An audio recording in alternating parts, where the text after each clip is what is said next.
یہ ہے مقبوضہ بلوچستان۔ آج جمعرات 20 جولائی سال 2023 ہے۔ بلوچستان ٹوڈے سے آج کے علاقائی خبروں کے ساتھ میں ہوں آپ کا میزبان الیاس بلوچ۔ ڈیرہ بگٹی فورسز کی بربریت جاری، باپ 2 بیٹوں سمیت 8 افراد جبری لاپتہ، جبکہ کیس سے طالب علم فورسز ہاتھوں اغوا ہو گئے۔ وڈ میں BNP بمقابلہ سرکاری ڈیتھ اسکواڈ درمیان فائرنگ کا تبادلہ شروع۔ بلوچستان بھر میں شاہراہیں بند، اسد مینگل کا قبیلے کے معززین کو وڈ پہنچنے کا حکم۔ پنجگور شہید دادجان کے کیس کو پولیس کی جانب سے کمزور کرنے کی کوشش کی گئی تو سی پیک روڈ بند کریں گے ترجمان شہید دادجان جسٹس کمیٹی۔ کوئٹہ شہر میں سید عین الدین نامی شخص کو مسلح افراد نے فائرنگ میں ہلاک کر دیا۔ نال کان میں پتھر لگنے سے محمد رفیق نامی مزدور ہلاک، جبکہ کیش ٹمپ میں شاہد علی ولد عبدالغنی بجلی کا کرنٹ لگنے سے ہلاک ہو گئے۔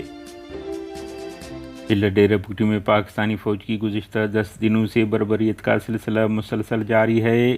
بدھ کے روز تحصیل سوئی کے علاقہ گوپٹ کے مقام پر پاکستانی فوج نے متعدد گھروں پر چھاپے مار کر حسو بگٹی کو ان کے 2 بیٹوں مری بگٹی، خیرہ بگٹی کے علاوہ ٹھارو بگٹی، احمد علی ولد قرباری بگٹی، 2 بگٹی قبائل معززین عنایت اللہ ولد کوہی بگٹی، عثمان ولد رضو بگٹی کو لاپتہ کر دیا، جبکہ لیویز اہلکار دادن ولد شیخ خان بگٹی، جنہیں گزشتہ دن فورسز نے سوئی چھاونی بلا کر لاپتہ کر دیا ہے۔ دادن کے اہل خانہ کا کہنا ہے کہ ان کا بیٹا لیویز میں ملازم ہے اور یہی ان کے گھر کا واحد سہارا ہے جس کی زندگی کو خطرات لاحق ہیں۔ ادھر ضلع کیش تربت کولوا اڈہ سے اطلاعات ہیں کہ پاکستانی فورسز نے گزشتہ روز شاہد ولد چارشمبے نامی طالب علم کو حراست میں لے کر جبری لاپتہ کر دیا، جو کہ کولوا مادک کلات کے رہائشی ہیں۔ خضدار وڈ میں بلوچستان نیشنل پارٹی مینگل کے سربراہ اختر جان مینگل اور ISI کے اہم کاس لیز ڈیتھ اسکواڈ کے سرغنہ شفیق الرحمان کے کارندوں کی جانب سے کئی گھنٹوں سے شدید فائرنگ کا سلسلہ جاری ہے۔ مذہبی شدت پسندوں کے خلاف BNP کے کارکنان نے بلوچستان بھر میں شاہراہیں بند کر دیں۔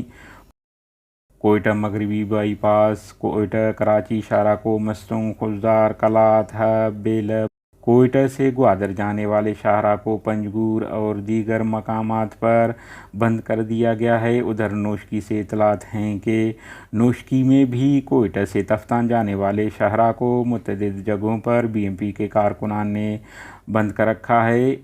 دوسری جانب مینگل قبیلے کے سردار اسد اللہ مینگل نے بلوچستان کے علاوہ پاکستان، ایران اور افغانستان میں رہنے والے مینگل قبیلے کے معززین کو حکم دیا ہے کہ وہ سرکاری ڈیتھ اسکواڈ کے ایجنٹ کے خلاف وڈ پہنچ کر اپنے ننگ ناموس کا حفاظت کریں۔